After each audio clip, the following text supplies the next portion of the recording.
morning everyone, this is Amit Pabari, founder and managing director of CR Forex. Let us discuss two important events of last week, which is interim budget and central bank meetings, and let us understand what impact it is going to have on rupee for coming days. Now let us understand why interim budget was important for rupee. The main theme from the interim budget was fiscal consolidation. Despite election, it was not a populist budget.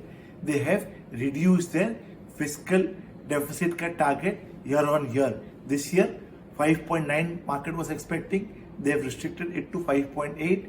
For FY25, it is 5.1, and for FY26, it is 4.5%. It is a clear-cut indication that they want to reduce deficit, which is a very, very positive thing for rupee. When there is a fiscal prudence, let us understand how it is good for rupee. पहला क्या होगा कि अपना borrowing cost of the government and the private is going to decrease. That is the first thing.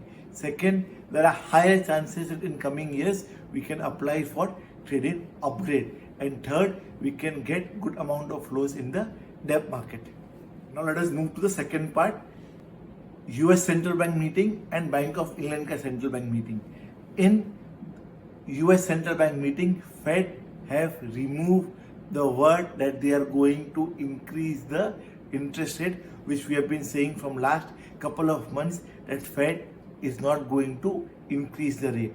Second, since 2008, for the first time, Bank of England ke meeting pe, there were votes for increase of interest rate and technically decrease for interest rate.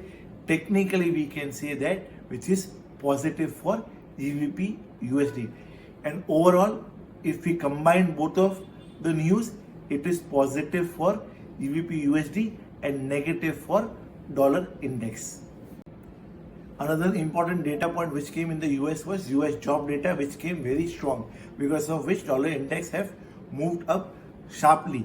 But we expect dollar index to have a strong resistance near 104 to 104.20. Till that time, that level is not crossed, we can say that dollar index is trading in a downward, and we continue to expect dollar index to move towards 102 and 100 kind of levels in coming days.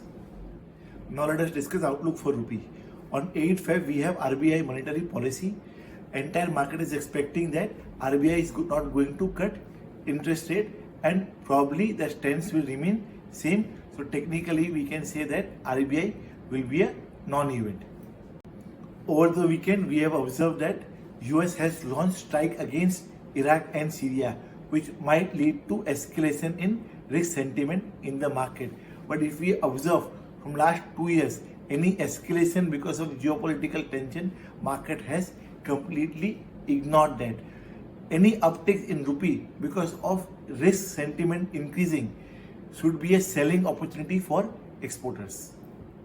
Technically, it also suggests that 83.25 and 83.30 is going to act as a very, very strong resistance for the pair. Any uptick towards that area should be used as a selling opportunity, and overall, we expect the pair to gradually move towards 82.80 and 82.50 kind of a level.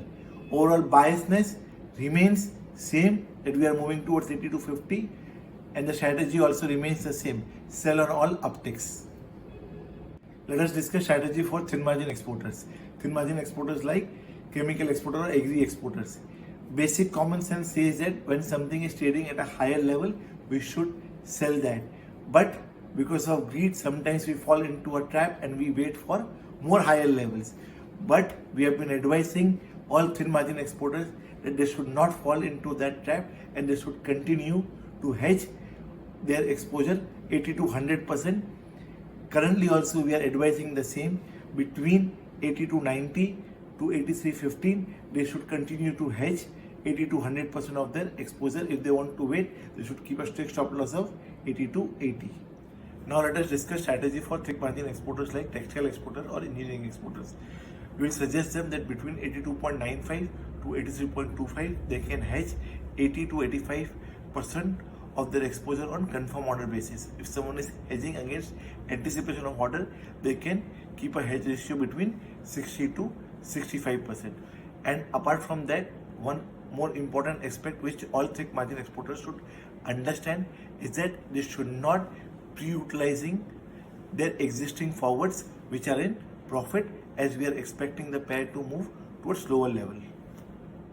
Now let us discuss strategy for importers. For importers, we will suggest them they should only cover near-term imports and they should cover slowly. So we will suggest them between 80 to 83 kind of a level, they can hedge 50 to 75% of their import payables which are due for next 15 to 30 days. With this, I will end my today's presentation. Jai Hind, Namaskar, फिर मिलेंगे next week. Thank you.